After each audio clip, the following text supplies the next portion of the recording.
Dark Transfer Portal Tuesday. I'm George Whitfield rolling with the crew. Clint Stoerner down there in the new man cave under construction. Clint, how we living? Come on, baby. It's all good down here, man. Just trying to figure it all out, man. You know what I mean? It's just trying to figure it all out. Do I need 2 TVs? Do I have echo problems? Is my lighting just right? You know, just the finer things in life. The answer on the 2 TVs, I think Trevor will agree. The answer is yes. Really, the question is, you need 2. Do we want 3? But yes, 2. I mean, you know, just for design purposes, field purposes, 2 game purposes, get that second. Here's the deal, Whit, is if you're streaming on a single game night, do you just watch the TV on the left? Because the streams are they're going to be off. It ain't like the old hardwired days are over, boys. The old hardwired days are over. I think you obviously run the game, and then Trev, yes or no, then you probably got your highlights to support, you know, just the details of everything else. But you got your game. No, you guys are doing it wrong. You got to get 4. So my wife's going to hate you. And you run 4 games, and the night there's only 1. You get it on. You know, you put them close together, and you got to get somebody smarter than all of us in there to do this for you. Yeah. The math only makes sense. Trevor Knight, prodigal son of the Aggies and the Sooners. Trevor Knight, how we doing down there in Dallas? Doing good, man. Just enjoying watching a little ball as we roll up to some really exciting games, and spent some good time with family, and good old St. Nicholas came down the chimney at our house. So no complaints, man. Yeah, there we go. Yeah, both of you. This is the first Christmas Santa came to visit a youngster that is kin to you. Am I right? That's right. Yeah, that has to be exciting. I think fairly easy these first couple, but give it 3-4 years. And the night before, you and Santa will be up late building stuff. So go on and get your little toolbox out and read the little cupcake directions carefully. That'll be coming. Field of 12 After Dark, Transfer Portal Tuesday, as coined by our illustrious producer, Trevor Valise. Ladies, he is single. We'll swing back on that. College football storylines, transfer portal, upcoming bowl games, and a lot of off-season moves. Fellas, the portal is heating up. This is starting to get up there and rival hot stove like MLB or free agency with the NFL, because it has so many implications for so many. Let's go out, start with the biggest school on the planet, the Fighting Irish. Possibly, it looks like they're getting ready to sign Sam Hartman, rock star from Wake Forest, quarterback, all ACC. How big of a move is this in your opinion? Clint, I'll roll with you first. I think it's huge, man. I mean, if this ends up being true, I believe that this is the best move that we've seen from a player's perspective and from a program's perspective. I think if you look at it from Hartman's perspective, then you got to go, okay, I can go up there. Obviously, it's a no-brainer. It's plug and play. You can probably make you a couple $1 million in the process. I heard his name associated with $2 million. I don't know if that's the right number or not, but you got to believe that Notre Dame has it to spend. You go up there, they're going to play good defense, going to play great defense. You got to feel like he's going to have a chance to end his career winning a national title, which, let's all be honest, that wasn't going to happen at Wake Forest. And then you look at Notre Dame, I think you two things. One, you clearly got better at quarterback. 2, you clearly gave yourself a chance to have at least championship aspirations when the season starts. But number 3, I think you bought yourself another year to shape up what I think is the most embarrassing quarterback room in all of college football. I mean, the fact that Notre Dame doesn't have more options and have better quarterback play, deeper quarterback play, may be the biggest disappointment in all of college football when you're talking about just one specific room.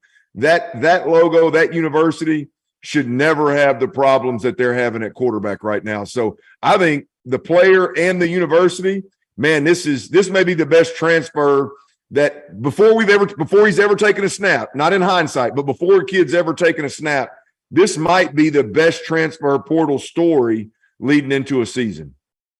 So first of all, on me, we missed the toast per our tradition. So I'm just going to just jump in here and toast right now. We're sipping grapes over here in San Diego tonight. That I'm going to raise a toast because Trevor Knight, I agree with everything this dude just said. It is an incredible mutual move. Not all moves like this are mutual. This is mutual. Sam gets the big stage, like he said, finally comes up on Broadway to do his thing. Notre Dame finally gets a pilot who can get this thing not just off the ground, but through the flight and land this thing because they got 5 stars walking around that building. It is mutual, but I'm really raising a glass because the second thing he said about the worst quarterback room, like what a disgrace. All the resources, the legacy, the lineage, every game they play is in 130 something countries, and we can't get 2 or 3 guys that we can hand this baton to with faith. God, come on. So yes, Hartman, now they need to get on the trail. They got a couple of nice commits, but I do raise a glass. I think this is the first time I've toasted to a take, but I do raise a glass on Mr. Stoerner in the man cave under construction on that Notre Dame take, sir. I'm gonna hit this high dollar tequila twice for you for that one right there. Gone and gone. You know what I mean? Gee, I appreciate that, G. Hey, Trevor Clint, Knight. Before you jump in, I do want to make a comment, and I'm going to make a toast that's unrelated, but about this move. I think you hit the nail on the head there. To me, though, this move by Sam Hartman, it comes off to me like he's in the driver's seat. I think a lot of these guys that are jumping into other opportunities, Spencer Sanders, and I know we'll talk about him in a bit, maybe it appears or people are telling them that he's in the driver's seat, but, you know, we kind of actually get into the weeds of it. It's like, okay, well, hopefully the grass is greener. I feel like Sam Hartman was a guy that maybe didn't get recruited, and I need to do my research on his recruitment. Goes to Wake Forest, great program, best opportunity, has maximized that opportunity. And then, like you said, in the driver's seat, I'm going to hand pick where I'm going to go. A great program, a great logo, a great opportunity for me to potentially hoist a trophy, make a lot of money, and go to the next level. I think it checks all the boxes. I think it's like you guys both said, a fantastic move. Now, my toast of the night is to a young man that, I'll be honest with you, I did not know his name until I started looking into it. And if you look at his roster picture, you'd be like, who's that guy? You know, he runs the intramural leagues. What does he do? Brad Roberts, the running back for the Air Force Falcons, is leading the nation. Come on. Right now. This year alone, on 345 attempts, which leads the nation, he's rushed for 1,728 yards and 17 touchdowns, had yet another 100-plus yard performance against the Baylor Bears in the bowl game.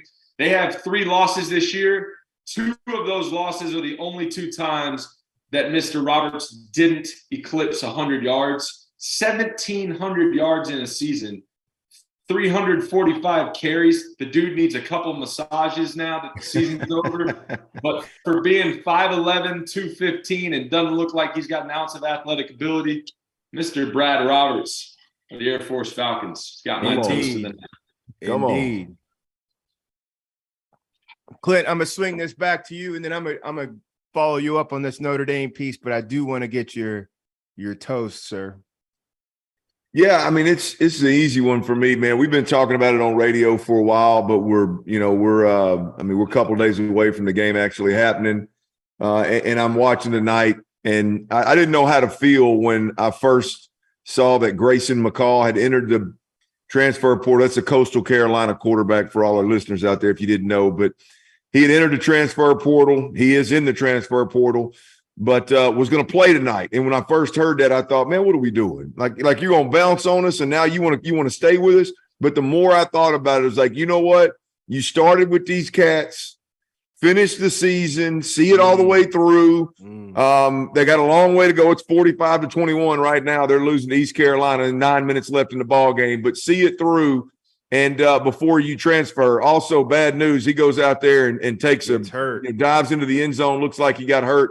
He's on the sideline walking around now. But for me, George I hate the way that, and we've all done it. Everybody on here's done it. All of our Field of 12 talking heads have done it.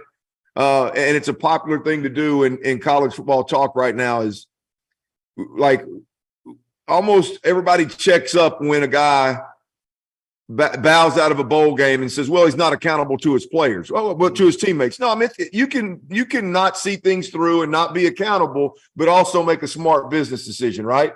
I mean, I just want to take this time to put my glass in the air for the guys that decide they are going to play. Bryce Young is going to play. Will Anderson is going to play. I don't like to hesitate to give them props for being accountable, seeing it through, being a good teammate, for all those things mattering, in fear of stepping on somebody else's toes that bowed out of a ball game. So Grayson McCall, Bryce Young, Will Anderson, what's my man? Chris, what's my man? The running back at K-State, Deuce Vaughn. Hey, man, this is for you guys that are going to see these things through.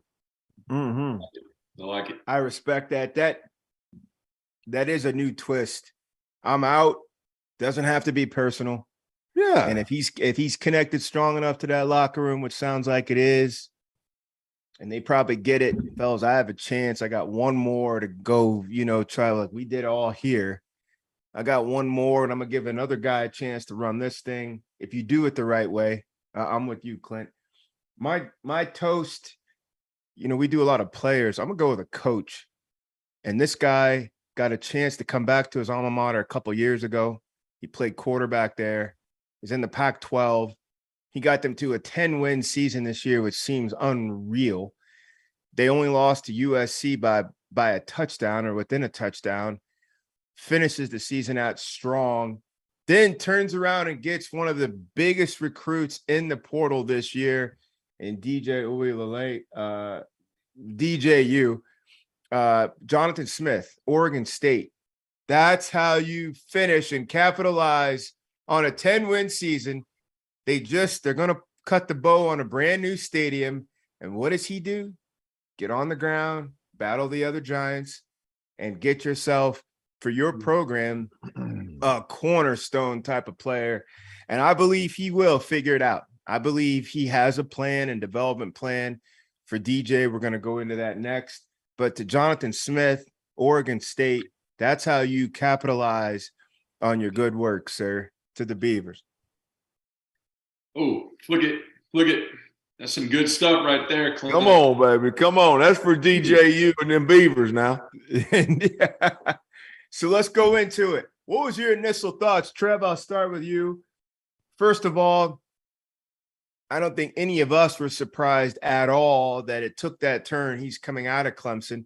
Clemson doesn't lose a whole lot of big dogs now. They always get guys trying to climb up on the ship, but you don't hear a whole lot of Clemson guys coming off of it.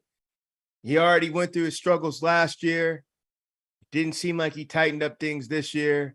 Obviously, we're not surprised. But when you looked across the landscape, where did you think he was going to go, Trevor? And then how big of a deal is it that Oregon State gets him? I even used it as an example a couple of times, talking about different topics, but I thought he was headed to UCLA, and it seemed like a no-brainer to me. Even though they're opposite sides of the country, UCLA and Clemson, to me, just culturally, and that may not be the right word, but they feel the same. They feel like they've got a lot of the same things going on internally, right? It's somewhat of a linear move, especially with what Chip has been able to build over the last couple of seasons. When I heard the news that he was going to Oregon State, the only thing I could think of is, man, they did a hell of a job recruiting, because that is a very different state, city, background, type of ball, all of those things. And you know what? Tip of the cap, not only to the Oregon State staff, but also to DJ for really leaning in and going to the place that he felt like was best for him. And you just mentioned the accolades, George, and your toast. That's a phenomenal program that he's stepping in and could potentially, find himself as the general on a squad that's going to make some serious moves and cause some serious waves this next season. Clint, I'm a pass this baton to you right from what Trevor was saying. What a mature play by DJ. You've only ever known the stage and the white hot lights. So what do kids like him normally do? You know what? I'll go over here to Auburn. Who else? I'll go over here and see what Oklahoma's talking about. I'll just go find another big, massive stage. It's kind of off Broadway, even though these guys have been doing real work. It's kind of a little bit off the main freeway to go to Oregon State, quietly get in there and cut your teeth on how to really lead, how to really drive a team on 6, 7, 8 scoring drives, how to close a game out, how to come from behind. I'll go over here with these guys who it's a startup. Let's just be honest. Oregon State is a startup. Yeah. And he could have ventured so many other places and messed around and found himself with more scrutiny, but he goes over there. To me, he's already thinking, I already kind of like his mindset just in the move itself. How do you see it?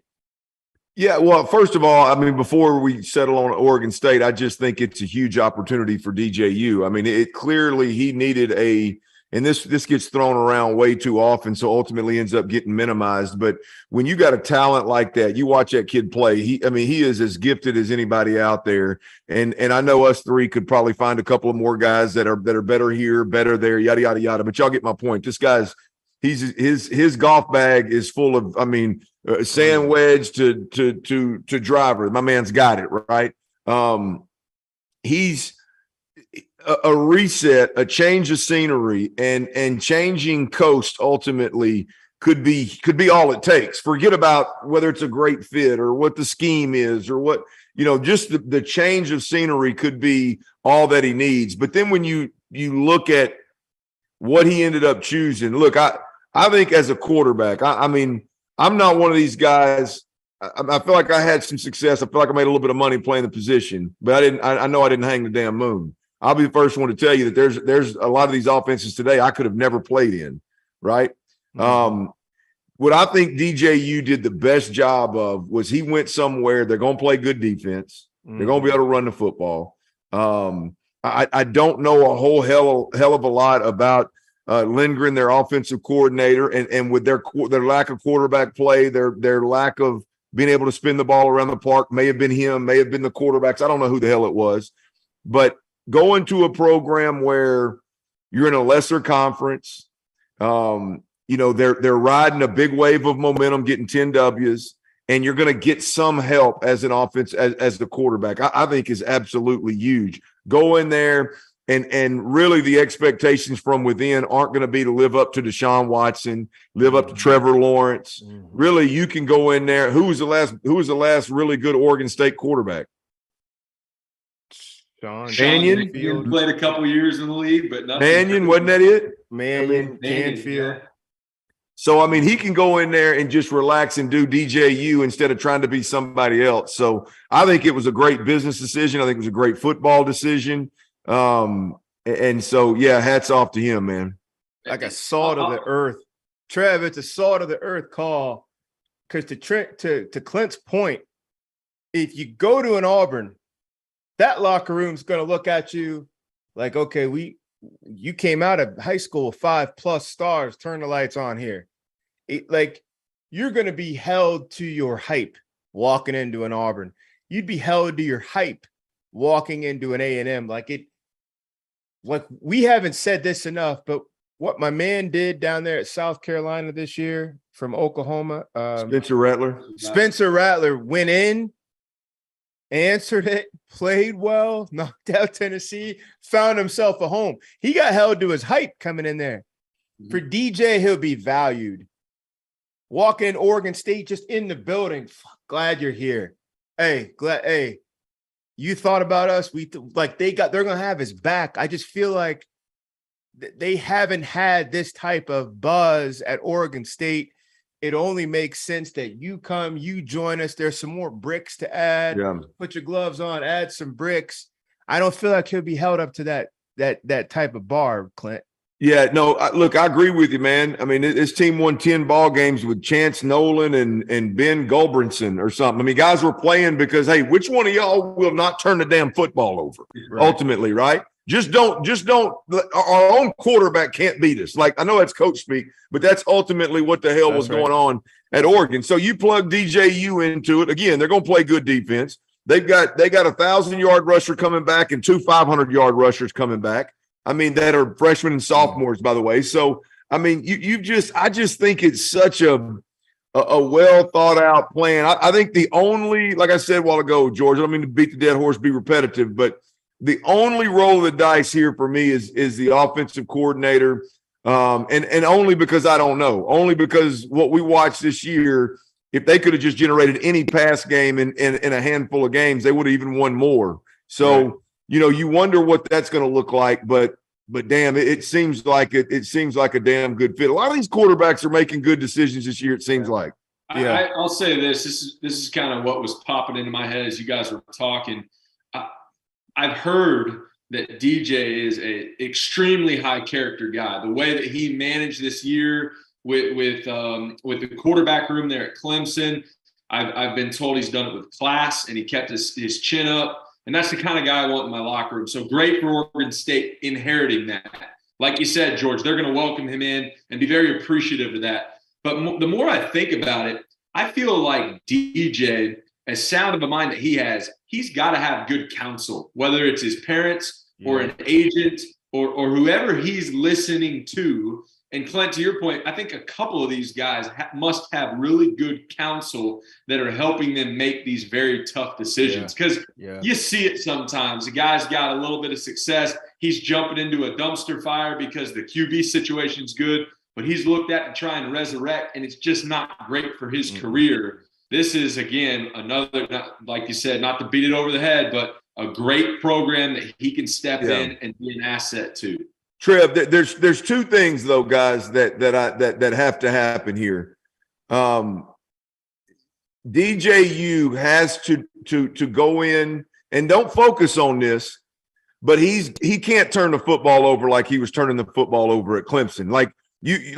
There's a reason why having that skill set failed at Clemson, and it wasn't because he didn't have a good support group.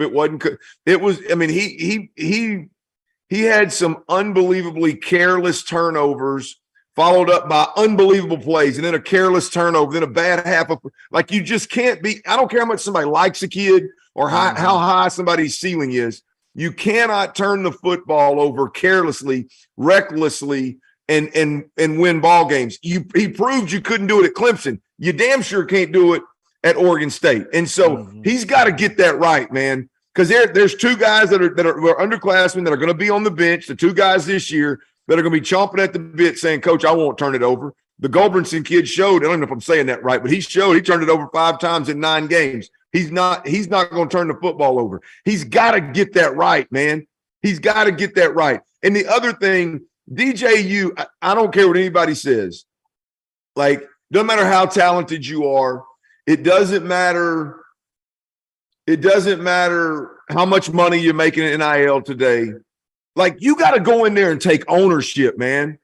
Like, you can't, like, it's got to matter. I heard the damn Houston Texans quarterback the other day. He was in a damn meeting with the media, with all of us, talking about how great he thinks the 2 quarterback system is that with the Houston Texans, with him and Jeff Driscoll, who's was on the damn practice squad to start the season. I could never.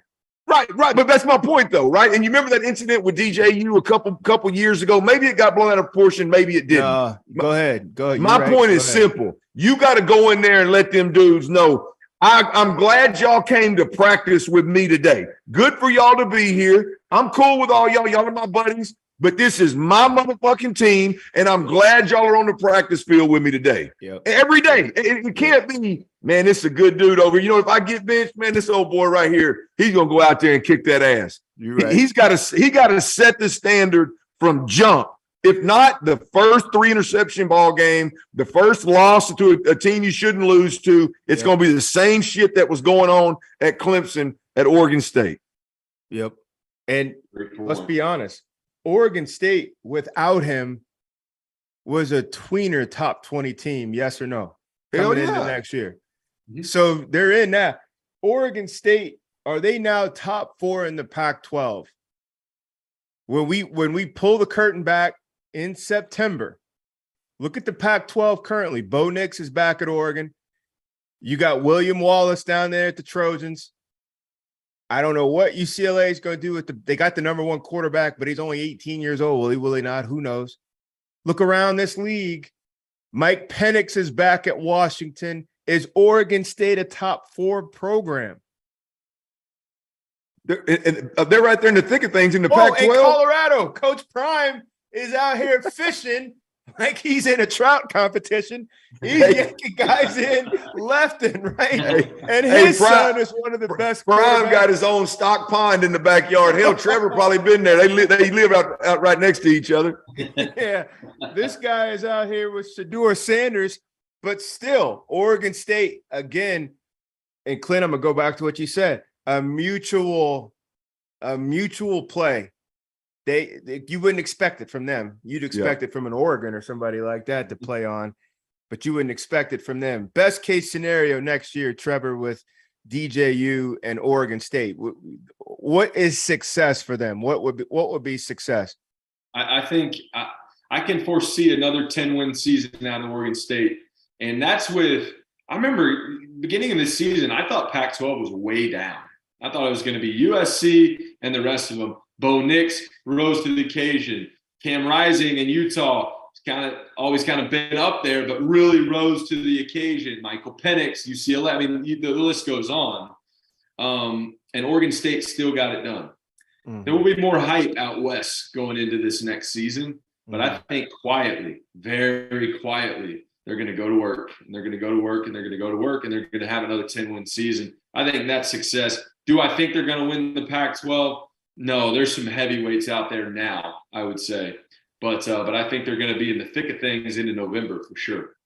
What, George, look, Georgia, if they're just in the conversation with USC, Utah, and Oregon, if they're just in the conversation with those guys, I mean, that is a huge, huge win. I mean, I think Oregon State is very similar to in Arkansas, where relative to the SEC. Yep. Your goal should be 8 wins a season. You get 9 or 10. You get 9 in a regular season, then get a 10 in a bowl game. Shit, hey, I mean, you ought to be putting dudes in a ring of honor. I mean, at the end of the day, I mean, so yeah, no, look. And then you put yourself in position to be a 9 or 10 win football team, and then you get a guy like DJU transfer in, and I haven't studied Oregon State, so I don't know what all they have returning other than the running backs. I know they lose a couple of senior receivers. They got some young guys that played really well, but they're positioned themselves with the right guy plugged in to go win 10 or 11, to possibly sneak into the Pac-12 championship. And nowadays, you sneak into the Pac-12 championship, you're probably going to have an outside shot, if not a legit shot, at the big boy, at the college ball playoffs. So, look, just be in the conversation, and you've had one hell of a season with those top 4 or 5 Pac-12 programs. Yeah, that's right. That's right. So DJU made his move. I thought it was just a salt of the earth move, and then Oregon State jumping up there. Who knows how many schools they had to beat out that he's flying from South Carolina out west. They get it done. They got their alpha, really their alpha being remade. And I'm excited to see it. You want to see these guys win. A Big Ten team. Big Ten's been kind of quiet in the portal. Not a whole lot of rock star quarterbacks leaving, not starters, and not a whole lot of spots that they can go to kind of fill. Purdue has one, and they have one because they lost arguably the second or third best quarterback in the Big Ten due to graduation. Purdue signs Longhorn quarterback Hudson Card. Card got down there, battled, played well when he got his opportunities, but he had Quinn Ewers to deal with, and then he's got the second coming. Archie Manning will be there, here in 2 weeks. And if you want your opportunity to play, we've talked about that. This is what the portal is for. You're going to get snowed under staying down there. It goes up to Purdue. Purdue has made some nice moves, some quiet moves as of late. First, they signed Ryan Walters, defensive coordinator at Illinois. Illinois, for those of you who don't know, they've had 8 or 9 games this season where they've held opponents under 14 points. Ryan Walters takes half of Illinois' staff with him. Now they set themselves up over there at Purdue. And then they pull in Hudson Card. What are your initial thoughts? I'm going to go down to you first, Clint. You're, obviously tracking those guys pretty close down at the Longhorns, just like Trevor. What are your initial thoughts of Hudson Card coming in there and leading the Boilermakers? And you know what brand of football they play. I'd be curious to see if they change that brand, but they've switched head coaches and have still kept that kind of air raid brand. Will Purdue be well positioned to go toe-to-toe with these giants in the Big Ten now?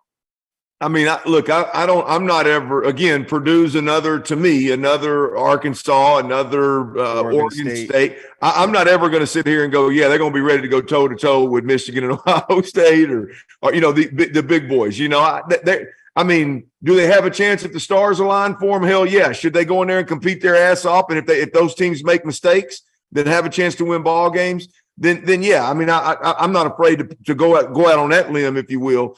But to me, this is I love the way that you couch the Hudson Card move, because that is exactly what the transfer portal is for. There's no reason to sit down there in Austin, Texas, and get Trevor Valiste, if you know what I mean. I love you said snowed in. I absolutely love that. But there's you bounce out there. By the way, Graham Harrell is the OC out there at Purdue. That's who Walters took with him or picked up. There it is. So they're definitely going to be air raid. They're definitely going to spin it around the park. I don't know, how the transition is going to be from Austin to Purdue in terms of systems. I don't know how much crossover Sark has. I know he's not an air raid guy, but everything has some crossover nowadays. So I don't know how that's going to land. But I read an article earlier, guys. Well, let me put it to you this way. I like Hudson Card. I think Hudson Card is a new age pocket passing quarterback. He can make all the throws from the pocket, and he's athletic enough to extend plays. He's not going to win ball games with his legs, but he's athletic enough to make 1 or 2 guys miss and extend a play and go make a throw. I like Hudson Card. I think he's got a high side in college football. But when I read an article a little earlier, guys, and it was a defensive minded head coach in Walters. What's his first name again? Ryan Walters. How the hell did I forget that one? Ryan Walters. And there was a paragraph, guys. I mean, we're talking 5, 6, 7 sentences worth of the head coach, defensive-minded head coach, explaining, like, hey, I ain't your typical defensive-minded head coach. I know he was in quotes too. This wasn't no opinion piece. These were quotes. He said, as a defensive coordinator, I know what I don't like. Teams that'll take chances. Strike vertically, teams that are going to be creative pre-snap and show me different looks and all these, get exotic and creative. He said, I don't want my offense to sit back and be predictable and run oriented. I want them to be aggressive and do the same thing to defensive coordinators that I hate being done to me. That right there meant the world to me. I believe you got an air raid OC, Hudson Card can play the game, and you got a defensive minded head coach that's going to let that thing loose. There's a chance Purdue could not skip a beat with the success they had last year. Agreed there. I think Hudson Card has all the tools that he needs to have to be successful at a place like Purdue. Let's not forget, Hudson Card is a Lake Travis Cavalier, same high school as Baker Mayfield and some other big names that have come there in the Austin area. There's so much pressure there, not only to win state titles in high school, but to go right down Highway 71 to Austin. Garrett Gilbert did it, came in for Colt McCoy, didn't work out there, went and had a great career at SMU, and then he played a couple years in the No Fun League. I think this is a similar situation where he had so much pressure to go to Texas. It didn't matter if he fit the system. It didn't matter if he liked it. It was just what he felt like he should do.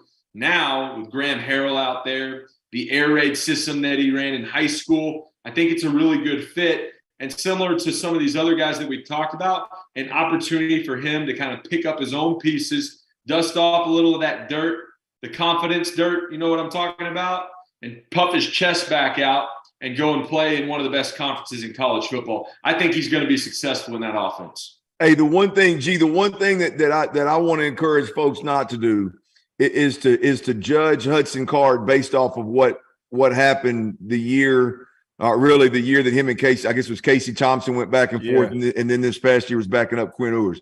I stood on the sideline and watched that Texas team. That was a shit show. I mean, they played Arkansas in Fayetteville. Arkansas absolutely skull drug them. And I'm sitting there thinking, hell, I'm an Arkansas fan. I ought to be I ought to be carrying around a bottle of this, you know what I mean? But I'm sitting there going, you got to be kidding me. Like these dudes, they have Bijan Robinson, the best quarterback, and this is Texas. Oh, and this is what Texas turned into. That was 50-17, wasn't it? Oh, it was, and it was 4 quarters worth. G, it was, and I'm talking about Hudson Cards back there, and you can forget about getting the snap and dropping back, and hey, my right tackle is struggling. Let me slide up in the pocket. No, he'd slide up, and then somebody's coming from here. Boom, and all of a sudden, it was just one of them. It was just my point is just to be fair. I don't know if Hudson Card's going to be worth a damn. I think he is, but don't watch what happened at Texas and go, that's the same kid. That would be unfair. That was a quarterback's nightmare that I stood on the sideline. And then on top of that, dude's quitting. I mean, it was bad, man. Our esteemed producer, Trevor Valise, just said that score was 43-21, and Texas didn't score until the fourth quarter. Come on, man. And that's how you get ready to come into Jurassic Park. Purdue, Ryan Walters, sign Hudson Card. They got a guy to trigger this thing up for him. Now let's take a look here. We're going to play GM and matchmaker for 4 big quarterbacks that are still out there in the portal looking for a home. And there's way more schools that actually need it than that. The percentages, for those of you that don't know, over 1,300 college football players are in the portal. Only 21% have found a home. And chances are a large majority of them will go without a home in Power 5, which will push a lot of these guys down into Group of 5. It's just the cold dynamics of how this is working, or the poor decision making that's I think a good number of these kids are displaying. Here we go. Spencer Sanders, rock star quarterback out of Oklahoma State. A lot of records there. He's led them to a couple Big 12 championship games. He's in the portal. Grayson McCall, Coastal Carolina. Brennan Armstrong, UVA. And Luke Altmaier, youngster out of Ole Miss. He's a backup. The other 3 have been starters. Let's start with Spencer Sanders. Fellas, just off the top of my head, here are 7 programs who preseason have some kind of expectation. Like some of them have had national championship expectations. Most of them at least should be talking conference championship, who need quarterbacks. Wisconsin, Nebraska, Auburn, UCLA, Alabama when Bryce rolls out, depending on what they do. Texas A&M, whether they stay with the youngster, they got a freshman that just cut his teeth this year. And quietly, and I don't even know if we mentioned them at all this year, which says a lot. Michigan State, 2 years ago, they were the bell cow. This year, they're on the back of a milk carton. Michigan State, all these guys need a frontline quarterback. Wisconsin, Nebraska, Auburn are all under new management. Wisconsin, Nebraska, Auburn, Fickle, Matt Rule, and your guy from Liberty, Hugh Freeze. So if we just play ball with these 7 schools, which one for us, if we're trying to set him up for success, makes the most sense for Spencer Sanders? Clint, I'll go with you. Auburn. I'll ride Auburn. You watch Spencer Sanders play. I think he's and don't get too deep into the comp, but I think he's got some abilities like Malik Willis in a sense of being able to make all the throws and being able to move around a little bit. He's physical, can take some hits. You look at, I think Hugh Freeze having had success, like unbelievable amounts of success in a short period of time at Ole Miss in the SEC West. You got to feel like he's going to have more of an opportunity at Auburn to have more success. I also think you look at what he did at Liberty. If the last trip to Ole Miss wasn't enough, I think Hugh Freeze is a guy that, love him or hate him, if you can just keep him off the phone with call girls, he always does. He does more with less. Everywhere he's been, he's done more with less. That got you a little bit, didn't it, G? I mean, it's a problem now. That's a problem. Y'all know the most powerful thing in the world now. I tell you, untied, undefeated now. Yeah, indeed. You know, and you get back in that Power 5 and that big D1, and you get that ego stroked again. Now you got to look out. But look, I honestly think he's always done more with less. Even his Arkansas State days, he's done more with less, and that's rare, fellas. It's hard as hell. And it's rare. And I'll argue he's done it at 3 different universities over the last, 15 years, 10, 12 years, whatever it's been. I like Spencer Sanders at Auburn. Trevor? I agree there. I don't know if Spencer deserves Auburn and Hugh Freeze for all the things that you just said. This one still makes me scratch my head. And I said this on our last show, and I had a bunch of folks follow up and say, well, we're done with him. He's done with us. He's capped out at Oklahoma State. He can't do more. I disagree with that. Oklahoma State's a great place to win a lot of football games, and you didn't hoist a trophy, so you still got some meat on that bone. Why did he leave anyway? I get the portal. Go ahead. Well, I want to hear what you have to say, but what I don't understand is we see all these guys, the guys that we've been talking about at the beginning of the show, they had direction, they had a relationship, whether they called up to the school that they wanted to go to and it was a mutual fit or vice versa. That all happened so quick. And so Spencer Sanders is like, screw this place, I'm out. But it's like he didn't do his homework, and he didn't and he didn't decide what he wanted to do prior to. And now maybe he's calling up Hugh Freeze or vice versa, and they're like, hey, maybe we can get this thing figured out. But I just don't know if there's really good conversation. Like, I don't think that the reason it's taking so long is because he's being methodical about it. I think he's struggling through this process. And he will land somewhere. We'll see him on a field this year somewhere. I know that. He's talented enough. I just don't think this one was as well thought out as some of the ones we've discussed. But break it down to me. Either one of you, both of you, you're a 3-year starter. You're an all-conference player. And you're not just along for the ride, you're driving the thing. Great success. A 3-year starter, you're still the starter, and you're healthy. And now you want to leave in your last year. And you are in Power 5. Grayson McCall, I get it. You did everything down there. Now you have a chance to come up. Sam Hartman, you did everything down there. You have a chance to come up to a bigger stage. Oklahoma State, it may not be a blue blood, but people know who Oklahoma State is. You don't need to find them on a map. What is it? Why would you leave a seemingly successful marriage? What are you looking for? George, let me correct you real quick. He's a 4-year starter. He's played 4 seasons there. 4 winning seasons. 4 winning seasons. And they put the ball in your hand. They let you put it in the air. They let you. And it wasn't like you were. It wasn't like you were at the top of your game and you've just always been there.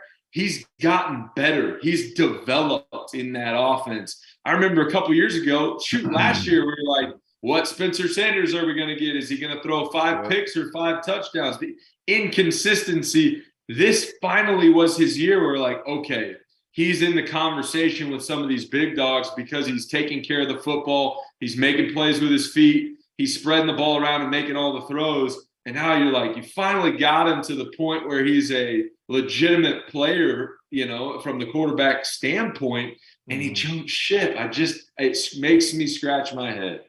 Total speculation, guys. Total speculation. Don't know a soul in Stillwater. but being a hot-headed player back in the day, 4 years, 4 seasons is a long time to be with one head coach, offensive-minded head coach, very volatile. I don't mean that as negative as that sounds, but you know what I mean? Just with his intense is a better word. Head coach. It wouldn't shock me if there wasn't some kind of falling out from either party of the way this season went. They were national championship, college football playoff, hopes. They were undefeated, and all of a sudden when they fail, boy, they fail hard. Number one, 4 years is a long time. I tried 2 years with Houston Nutt, and him and I about went to blows 2 or 3 times. Love him to death. Great dude, great coach. And it's my fault. I was very difficult to deal with. I know y'all find that hard to believe, but I was very difficult to deal with. But it could be that. Number two, I know a major issue in college football today with this NIL is older players being underpaid relative to the freshmen and the sophomores that have come into programs under the NIL. And very well could be, hey, man, I've been a 4-year starter. Hey, man, I've won games consistently here. How are these 2 cats below me making more money? How come? Who's paying? The school? Are you saying the school is paying them or the collective? I'm just talking from an NIL perspective, the collectives and things of that nature. The programs control a big chunk of that. And I'm completely speculating. I'm just thinking if I were in his shoes and had started for 4 years, it would have to be something where me and a coach just can't go. We can't move forward. Like, I got 1 year left. I want to go see if I can make it work somewhere else. They're 7-5 this year. Good God, I didn't know they fell off that damn hard. 7-5 this year. I'm going to go make it work something else. I'm tired of this guy where we've got to the end of our relationship, or they've disrespected me from a money perspective that I got to bounce. And don't get it twisted. Stillwater probably ain't the funnest place to spend 4 years in. Great college town, but when you're going and getting your 12-pack at the Piggly Wiggly and just passing through 2 stoplights any given day, that can get old when all these guys are running around, these big cities, sipping on. It's different. Not a rousing marketing play we just gave Oklahoma State, but I'm sure there are those who love it. Hey, G. Yes, G, sir. you know how when you got them boys throwing that rock, when you're working them QBs, you got to get that elbow. At some point, you got to get that elbow up, right? Yeah. When you're pouring that Clase Azul in that glass, when you're doing Field of 12 after dark with the fellas, you got to get that elbow. I just want to let y'all know that's what I was. I just want to let y'all know. Yeah, good. Yeah. Hey, level shoulders, elbow up, baby. Yeah, you guys are something else, man. I do like it. Well, I do hope Spencer lands. Okay, so Clint, you answered for me a lot of the why would you ease on out, but Trevor, you also brought up a great point. Fail to plan, right? Plan to fail. You got to have some sort of landing, some sort of coordinates, some dialogue somewhere almost beforehand. You can't just go to the computer, punch your name in, tell them guys this, and then like, where do I fit best? Who would work with my skill set best? What league would I best fit in? Am I a Jurassic Park type of a dude? Hell, my best place might be Florida Atlantic. That's where Tom Herman is. Former Texas Longhorn coach, great success at Houston. He had De'Aaron King, and they won all those games down there. If he made a kind of a salt to the earth move like DJ did, theoretically kind of coming out of the spotlight, I'm not going to call it a down move, but it's certainly out of the light, could bode well for him. Next quarterback I want to ask you guys about, Grayson McCall. Now, to me, it reads a lot of Sam Hartman, a trigger man, a decision maker, an alpha, a tip of the spear, a guy that all the opposing defensive meetings start with him. Fellows, this is their signal caller. This is the pilot. This is the head of the snake. He did all he could at Coastal Carolina. We watched him. Great success. He'll be in their Ring of Honor. Clint. 28-3 as a starter. How about that? A winner. So let's just rattle off the schools in our opinion that could be in the market. Wisconsin, Nebraska, Auburn, UCLA, potentially Alabama, potentially Texas A&M, Michigan State. If you're Grayson McCall, if you're on the call with Grayson McCall and he says, guide me, Trevor, which of these schools would you encourage him to look at, or is there another one outside this group?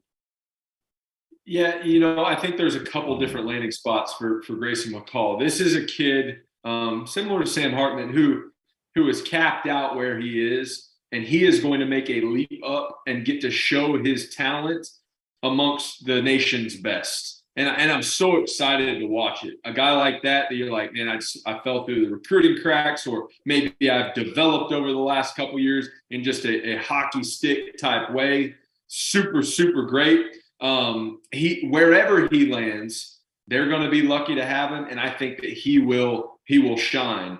I think Auburn's a good fit here. I think Auburn would be a great fit with Hugh Freeze. And then I also think, and I know we got it listed on a rundown, Florida.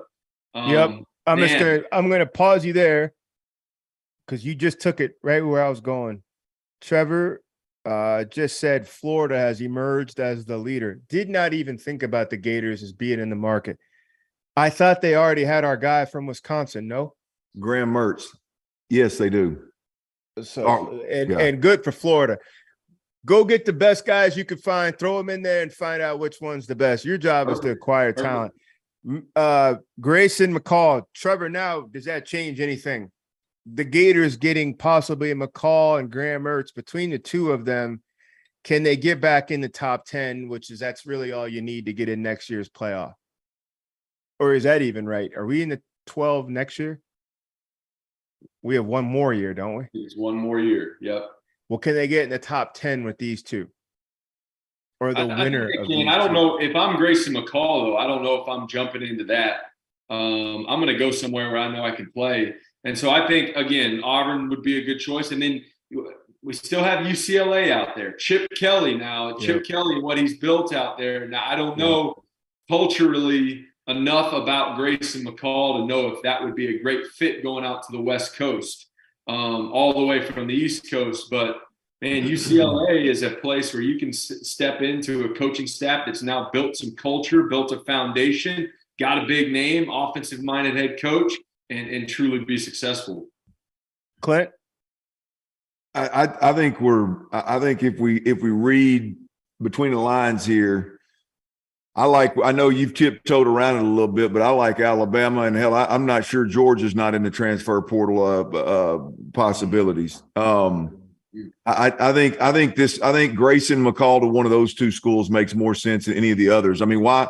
Well, all the schools that we're mentioning, other than those two, why would he not be there now? Why would he not have been there a month ago? Why is he playing another game at Coastal Carolina? And I understand he wants to see it through, whatever. But look, if I'm Matt Rule at Nebraska, or if I'm Luke Fickell at Wisconsin, or all of those, you Freeze at Auburn, get your ass down here and let's blow up the fact that a 28-3 quarterback just transferred down here. All the things you said, George, alpha, yada, yada, yada.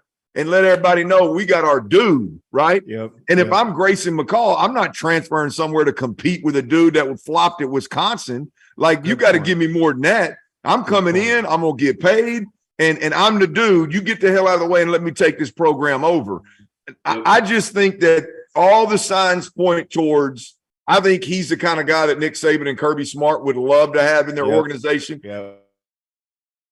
And I think there's a good chance that one of those two could emerge as the front runner. They're still playing. They don't need him there right now. Hey, stay and do your thing with the bowl. Rather you not get hurt, but stay and do your thing with the bowl game. And when we get this college ball playoffs wrapped up, come on through. Yeah, great thought. And they'll find both those programs. And quietly, Ohio State, CJ Stroud, them wings are going to sprout here another couple weeks, a month. He's going to roll. So, George, did I hear it right earlier that he's got does he really have an 80 something percent completion percentage this year? Stroud? No. Just Grayson McCall. Grayson McCall. We'll go through our esteemed producer, Trevor Valise. He'll find that for us. Couple other quick footnotes, fellas. Zach Arnett has officially been named new head coach at Mississippi State, replacing his mentor, Coach Leach. Jim Leonard is still the biggest free agent head coaching candidate out there on the market. Drake May has denied Coach Narduzzi's $5 million rumors. We kind of tweeted about that, or I tweeted about that with us, that Coach Narduzzi said that there were programs offering Drake May $5 million to transfer, which to me made all the sense in the world. May says that never happened. 5-star recruit flipped from Notre Dame to Oregon to Oklahoma in 48 hours. Like, what are we doing? It just sounds like, to me, Notre Dame and Oregon were the winners on that, to me. But I do want to go to this. There are some big bowl games. Texas and Washington will lock horns on Thursday. Oklahoma and Florida State be fascinating. I think quietly this year, the Florida State staff will be under some real scrutiny now that Coach Prime is up at Power 5, and the Florida State officials can look across and see, okay, how does he handle it? I think that'll be interesting. I want to get you guys quick take on what I think the best quarterback matchup of the whole bowl season will be. Drake May versus Bo Nix. And it'd be right down here, down the street. I'll go to it tomorrow. North Carolina's playing Oregon in the Holiday Bowl. Clint, what are you looking forward to seeing in this bowl game, and how big a deal is it? And you probably got a minute, and Trevor's probably got a minute. Well, no. Look, I think it's a huge game. If I've got to pick it, I like Bo Nix in this ball game. Bo Nix has got a defense. And both quarterbacks lost their offensive coordinator. Bo Nix has a defense. North Carolina doesn't. And so when I look at who I like Oregon, and I like Bo Nix in this matchup. I like Drake May, obviously, as the better quarterback in this situation. But I think, again, North Carolina is a middle of the pack school, and I watched them in the ACC championship game against Clemson. They were completely outmanned, and Drake May had no chance at all. And so when I look at this Oregon game, it's from a matchup perspective, I think North Carolina's going to be outmatched, and I think Drake May is going to have some major problems because of that. So I like Bo Nix and Oregon in this ball game. Trevor? I think Oregon is right now maybe a 2-touchdown favorite or somewhere close to there. And I agree with you, Clint. It's not very similar playing fields here. Oregon's a much more talented team and should win the football game. That said, I want to see Drake May spin it around. I want to see Drake May run it around. Drake May is the leading rusher for the Tar Heels on the year. He's got 653 yards on the ground, which leads the team. So he can do it both. We've talked about him. We've raved about him. I want to see him have a fantastic game and make this a real tight one going into the fourth quarter. A lot of points scored on both sides. Outside of the playoff, this is the game that I am most excited to watch because of the QB play.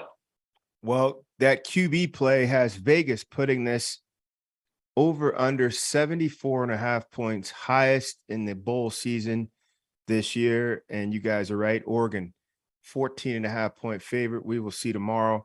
We will see you on Thursday. Field of 12 after dark. Clint Stoerner, Trevor Knight, Trevor Valise, Dagan Hughes, George Whitfield. We will